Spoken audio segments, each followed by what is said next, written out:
G'day everyone, today we're looking at the little Golf GTi from Ninco. This was released in the early 2000s. I bought it new and when I first got it, did the usual tuning steps and built it up for the hill climb. Now it's one of the best cars ever on the hill climb. It was the only car that got around the hill climb in the early days. It runs really well, and a couple of things I really like about the car: nothing to break off, got built-in mirrors, so that's a cool thing that I do like on this one.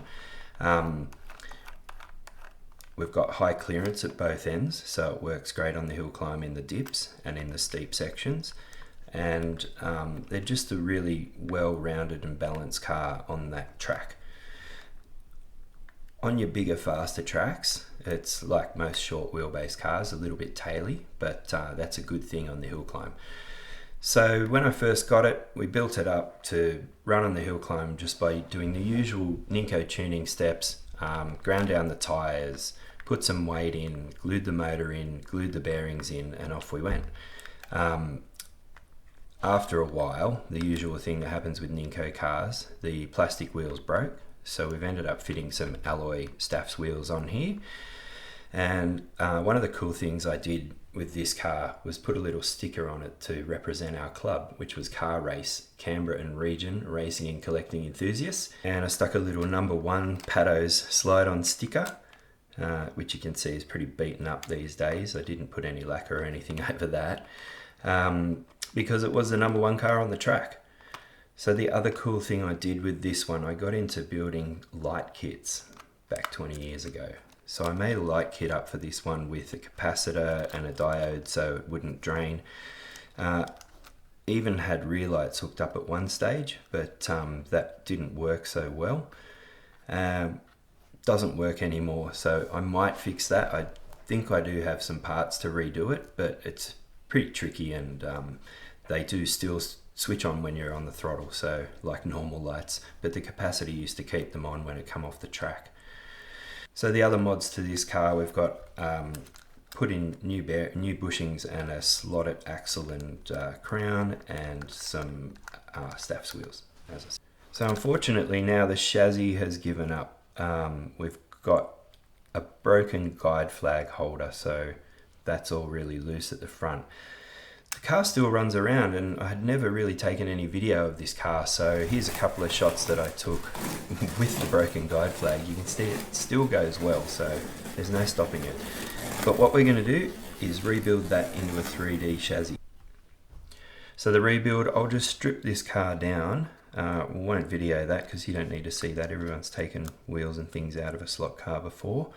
But I'll build up the 3D chassis and just go through what I've discovered as I've been building up these chassis to make them work better. We've got our Kilslot 3D chassis here.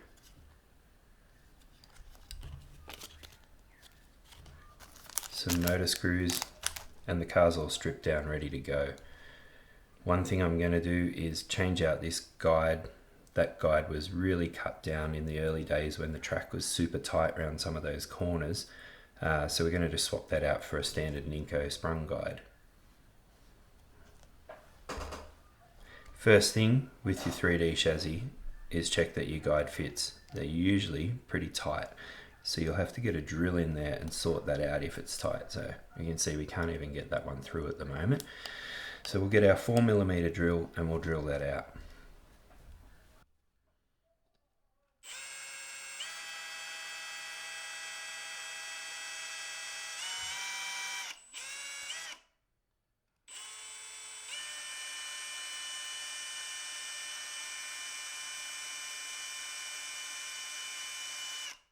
So we'll pop our motor in the holder here, just push that bit in at the front,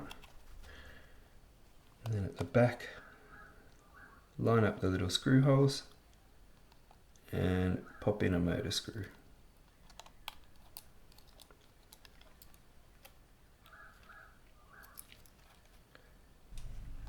We'll pop the rear axle assembly in.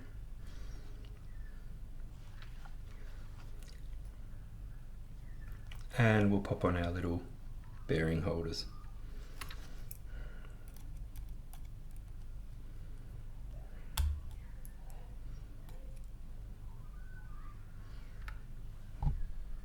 So you want to tighten those down and then just back them off a tiny bit.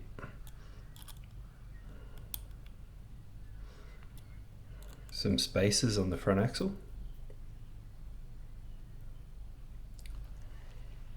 And we'll just pop it in like that.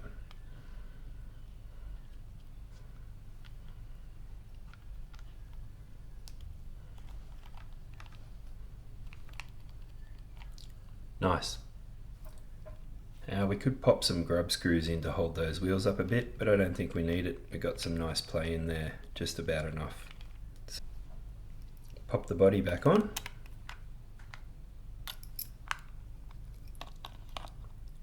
Back the screws off a tiny bit. And we're ready to roll. Well, that was a bit of a drama. I've had to replace all the wiring and I've pulled the lights out because they were just a pain. Now I'm just going to chop this bit off so that can go inside there on the car. Glue that in. It's one of the things with the 3D chassis. They obviously don't have that part at the front. And then we'll put it back on the track and see how it goes. Might also chop a little bit out of this axle so our front wheels aren't slightly wider than the rear. All done. Car's running sweet now. We've got 8.993 on the leaderboard. Let's see if we can do any better. Yeah, well there you go folks. We've just taken this car from 14th spot up to 5th spot on the lap times and 4th fastest car. So we've taken over 0.6 of a second out of the best time for this car. But I think it's still got more to give, so time for some heat shrink tyres. Heat shrink tyres done, and we got another 10th out of it, so it's now 4th fastest ever lap and 3rd fastest ever car at 8.244.